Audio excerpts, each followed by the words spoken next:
আমরা বাঙালিরা বেশ ভোজন রসিক। আমাদের খাদ্য তালিকার এক বিশেষ অংশ জুড়ে রয়েছে পিঠাপুলি। এমনকি এই পিঠাপুলি আমাদের সংস্কৃতি এবং ঐতিহ্যকে হাজার হাজার বছর ধরে বহন করে আসছে। সালামু আলাইকুম, কেমন আছেন আপনারা? আমি আলহামদুলিল্লাহ আল্লাহর রহমতে ভালো আছি। চলে আসলাম নতুন আরও একটা ভিডিও নিয়ে। আজকের এই ভিডিওতে আমি আপনাদের সাথে এমন এক পিঠার রেসিপি শেয়ার করব যেটা দেখলে আপনাদের চোখ একদম বড় হয়ে যাবে। আচ্ছা, কামরাঙ্গা কি কখনো পিঠা হতে পারে? হ্যাঁ, কেন হতে পারে না, বানালেই হবে। তো চলেন আজ আপনাদের সাথে আমি শেয়ার করব কামরাঙ্গার পিঠা। প্রথমে আম্মু 2 কাপের মতো ময়দা নিয়ে নিয়েছে, তার মাঝে লবণ দিয়ে দিয়েছে, চিনি দিয়ে দিয়েছে এবং পরিমাণ মতো তেল দিয়ে ডিমের সাদা অংশ দিয়ে এটাকে ভালো মতো মেখে নিচ্ছে হাতের সাহায্যে। এটা মাখা হয়ে গেলে আম্মু এটাকে রেস্টে রেখে দেবে, তাও আধা ঘন্টা থেকে 40 মিনিটের মতো। ঠিক 40 মিনিট পর আম্মু ঢাকনাটাকে উঠিয়ে নিল এবং দেখুন কতটা সফট হয়েছে এটা। আম্মু এটাকে এবার বেলনির সাহায্যে বেলে নেবে ভালো মতো, অর্থাৎ রুটির যে শেপটা থাকে সেই শেপে তৈরি করে নেবে।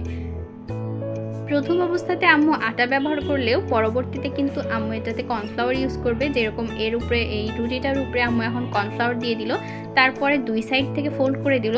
এরপর আবারও যে 2 সাইডে লম্বা অংশটা আছে সেটাকেও আস্তে আস্তে আম্মু ফোল্ড করে দেবে এবং বারবার কিন্তু আম্মু কর্নফ্লাওয়ার ইউজ করছিল।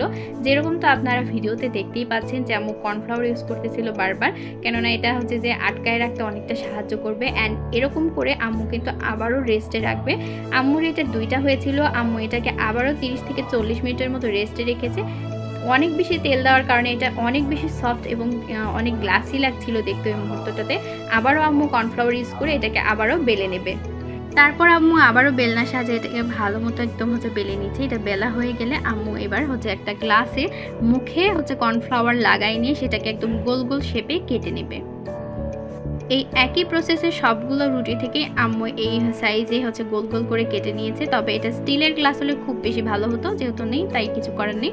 অন্য সাইডে আম্মু চিনি শিরা বানাচ্ছে। এটা খুবই ইজি বানানো। প্রথমে 2 কাপ পানি দিয়ে 1 কাপ তাতে চিনি দিয়েছে, দারচিনি এলাচ দিয়ে এটাকে অনবরত নেড়ে চেড়ে একটু ঘন করে নিলেই হয়ে যাবে। এটা ঠান্ডা হতে হতে আম্মু অন্য সাইডে কামরাঙ্গাটা বানাই নিবে। অ্যান্ড ট্রাস্ট মি, এটা আসলে কামরাঙ্গার মতো দেখতে হয়। সেই যে রুটিগুলো আম্মু গোল করে কেটে রেখেছিল সেটাকে এবার লম্বা শেপ দিয়ে দিয়েছে। প্রত্যেকটাকে একই রকমভাবে আম্মু বানায় নেবে। বানানো হয়ে গেলে আম্মু সেই যে লম্বা শেপ দিয়ে রুটিটা বানালো তার মাঝখান দিয়ে এখানে ডিমের কুসুম দিয়ে দিচ্ছে।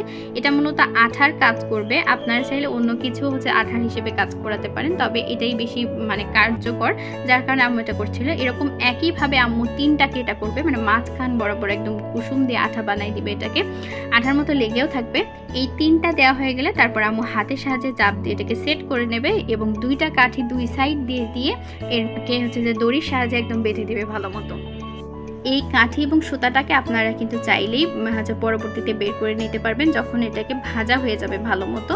এটাকে ভালো মতো টাইট করে বেঁধে আম্মু ভেজে নেবে এবং ভাজা হয়ে গেলে এটা একদম কামরাঙ্গার শেপ চলে আসবে এবং দেখতে এত সুন্দর লাগে, আপনারা ভিডিওতে দেখতেই পাবেন।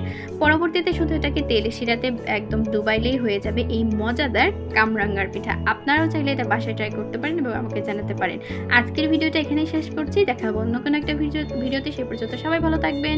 আল্লাহ হাফেজ সবাইকে।